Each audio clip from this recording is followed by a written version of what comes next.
মানব ইতিহাসের সবচাইতে বিপদগ্রস্ত মানুষটির নাম মুহাম্মদ সাল্লাল্লাহু আলাইহি সাল্লাম। মুহাম্মদ সাল্লাল্লাহু আলাইহি সাল্লামের চাইতে বেশি বিপদ সংকুল ছিল এরকম কোন মানুষের জীবন আপনি দেখাতে পারবেন না। এটা আমার বক্তব্য নয়, খোদ তার বক্তব্য। নবী সাল্লাল্লাহু আলাইহি সাল্লাম বলেছেন, আশাদ্দুন নাসে বালাআন আল আম্বিয়া সুম্মাল আমসাল ফাল আমসাল।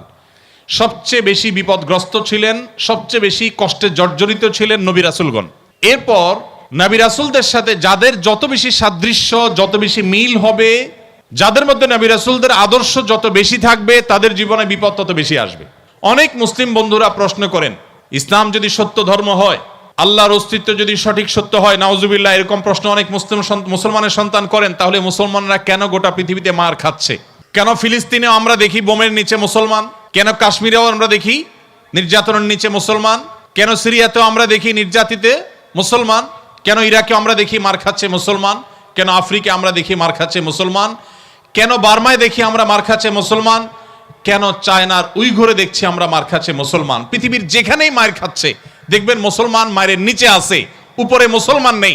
তারপরও পৃথিবী বলবে মুসলমান সন্ত্রাসী।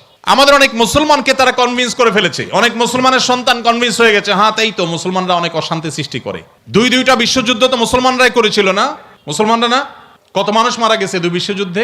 100 মিলিয়নের বেশি মানুষ হত্যা করা হয়েছে দুইটি বিশ্বযুদ্ধে, মুসলমানরা করেছে। মুহাম্মদ সাল্লাল্লাহু আলাইহি সাল্লাম তার আদর্শকে পৃথিবীতে প্রতিষ্ঠিত করতে গিয়ে 27টি যুদ্ধে তাকে সশরীরে অংশগ্রহণ করতে হয়েছে। 27টি যুদ্ধে তিনি অংশগ্রহণ করেছেন। এই সকল যুদ্ধে যত মানুষ মারা গেছে সবগুলোর যোগফল কত জানা আছে আমাদের কারোর? মাত্র 1000 মানুষ। এর মধ্যে 600 জন বিশ্বাসঘাতকতার অপরাধে দণ্ডিত হয়ে মৃত্যুদণ্ডের মুখোমুখি হয়েছে, আর বাকি 400 মানুষ মারা গেছে 27টি যুদ্ধে। কল্পনা নয়, গল্প নয়, বাস্তব। এই জন্য বলেছি সিরাতের বই খোলেন, বিবেক খুলে যাবে। গোটা পৃথিবীতে ইসলামকে প্রতিষ্ঠা করতে গিয়ে মুহাম্মদ সাল্লাল্লাহু আলাইহি সাল্লাম 27টি যুদ্ধে অংশগ্রহণ করেছেন, সেখানে মানুষ মারা গেছে মাত্র 400 মানুষের জীবনের বিনিময়ে 400 মানুষের মূল্য, এটা দিয়ে গোটা বিশ্বে ইসলামকে প্রতিষ্ঠিত করেছেন মুহাম্মদ সাল্লাল্লাহু আলাইহি সাল্লাম। একটা ইউনিয়ন দখল করতে গিয়ে তো 400 বেশি মানুষ মারা যায়। আজকের পৃথিবীর মানবতার সবক দেওয়া মানুষগুলো পাখির মতো মানুষ মেরে যেখানে সমান করে ফেলছে, সেই মানুষগুলোই আবার মুসলমানদেরকে বলে যে মুসলমানরা নাকি সন্ত্রাসী, মুসলমানরা নাকি পৃথিবীতে অশান্তি সৃষ্টি করছে। অথচ গোটা পৃথিবীর যেখানেই মার চলছে, যেখানেই যুদ্ধ চলছে, আপনি দেখবেন অস্ত্রের নিচে তাকালে দেখবেন মুসলমানের চেহারা, আর কোন ধর্মের মানুষের চেহারা আপনি দেখতে পাবেন না। সে আফ্রিকা থেকে নিয়ে বার্মা পর্যন্ত কোথাও আপনি দেখাতে পারবেন না। যুদ্ধ চলছে আর নিচে মুসলমানের চেহারা নাই, একটা জায়গা দেখাতে পারবেন না। এত কিছুর পরও মুসলমানকে গালি শুনতে হয়। ভাইরা আমার, তো মুহাম্মদ সাল্লাল্লাহু আলাইহি সাল্লাম তার জীবন ছিল সবচেয়ে বেশি কষ্টের, সবচেয়ে জর্জরিত। এখনো মুসলমানরা সবচেয়ে শান্তিকামী, তারপরও তাদের সবচেয়ে বড় ব্লেমটা হজম করতে হয়, সবচেয়ে বড় মিথ্যা অভিযোগ তাদের উপরে করা হয়। অথচ মুসলমানরাই হলেন পৃথিবীর সবচাইতে শান্তিকামী, সবচাইতে শান্তিকামী।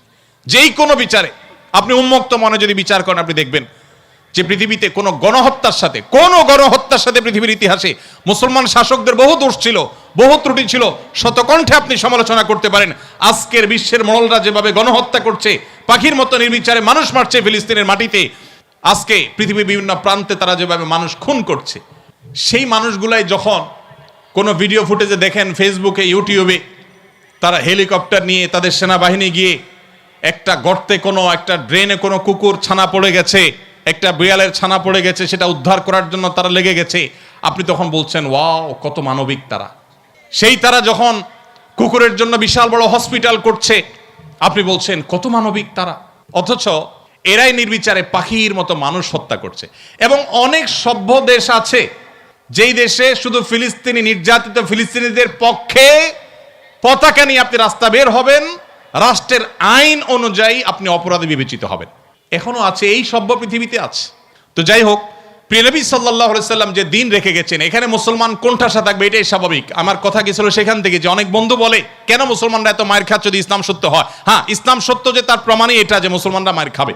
মুসলমানরা কখনো জুলুম করবে না, জুলুমের শিকার হতে পারে, মুসলমান কখনো জালিমের আসনে যাবে না। ব্যক্তিগত পর্যায়ে মুসলমান জালিম থাকতে পারে, সামগ্রিকভাবে বিশ্ববাসীর উপরে জুলুম এটা ছড়িয়ে দিবে জুলুমের স্টিম রোলার চালাবে মুসলমানরা সামষ্টিকভাবে, এটা কোনোদিন হয়নি, ইতিহাসে কোনোদিন হবেও না। অতএব যারা মনোবেদনা আছেন, কষ্টে আছেন, বিপদে আছেন, ভেঙে পড়েন যে এত বিপদ কেন, তারা নিজেদেরকে অনেক সময় মনে করেন যে আমি অপরাধী। না, এটা বরং সান্ত্বনার ব্যাপার। যে যত ইমানদার হবে তার জীবনে যত পরীক্ষা আসবে তার থেকে তত কষ্ট করতে হবে এবং কষ্টের মধ্য দিয়ে পার হতে হবে। ইমানদারের সাফল্য হলো যে যত কষ্টই হোক না কেন, একভাবে না একভাবে এই কষ্ট শেষ হবে। কোনোভাবে যদি শেষ না হয়, মৃত্যুর মাধ্যমে শেষ হবে। এরপর যদি আল্লাহ তাআলা আমাকে জান্নাত অফার করেন যে বান্দা তুমি অনেক কষ্ট করেছো, তোমাকে আমি জান্নাত অফার করছি, তাহলে আমার সারা জীবনের কষ্টের বিনিময়ে অনন্তকালের জান্নাত পেয়ে গেলে এটা নিশ্চয়ই লাভজনক ডিল। ভাইরা আমার, দুঃখ বা কষ্টে যখন থাকি তখন আমরা সাধারণত এই বিষয়গুলোকে এভাবে অনুভব করতে পারি না, একটু কষ্ট হয়। যখনই আমি দুঃখে পতিত হব, আমাদের নবীজির কথা স্মরণ করব যে তার চাইতে দুঃখে কেউ ছিল না, সবচেয়ে কষ্টে ছিলেন, কিন্তু তার চাইতে সাকসেসও পৃথিবীতে কেউ ছিল না। ইন্টারেস্টিং বিষয়, সবচেয়ে দুঃখী মানুষ সবচেয়ে সফল মানুষ। কি অর্থে সফল? ওই যে তার মিশনকে তিনি সবচেয়ে ভালোভাবে বাস্তবায়ন করেছেন। প্রথম এবং দ্বিতীয় বিশ্বযুদ্ধের মধ্যে 100 মিলিয়ন মানুষ হত্যা করতে হয়নি। তার আদর্শকে তিনি পৃথিবীতে অত্যন্ত চমৎকারভাবে প্রতিষ্ঠা করে গেছেন, সবচেয়ে শান্তিপূর্ণভাবে, সবচেয়ে কম মানুষের জীবনের মূল্যের বিনিময়ে। অতএব কষ্ট যখন হবে আমাদের সবর করতে হবে ওই কথা চিন্তা করে। আমাদের সমাজে একটা কুসংস্কারাচ্ছন্ন বিশ্বাস আছে, উক্তি আছে, এখনো গ্রামে গঞ্জে এমনকি শহরেও অনেক মানুষ আছে, কারোর যদি বিপদ আপদ পিছ না ছাড়ে, একের পর এক বিপদ লেগেই আছে। দেখবেন অনেকে কমেন্ট করে, লোকটা কত বড় অপরাধী হলে একটার পর একটা বিপদ লেগে আছে, কত খারাপ মানুষ। অথচ একটার পর একটা বিপদ লেগে থাকা এটা মানুষের খারাপ হওয়ার কোনো প্রমাণ নয়। একটা মানুষ ফেরেশতার মতো ভালো মানুষ হয়েও তার উপরে বিপদ হতে পারে, বরং কখনো কখনো লাগাতার এবং ধারাবাহিক বিপদ এটা তার সততার, আল্লাহ ভীরুতার, আল্লাহর নেককার বান্দা হওয়ার প্রমাণও হতে পারে।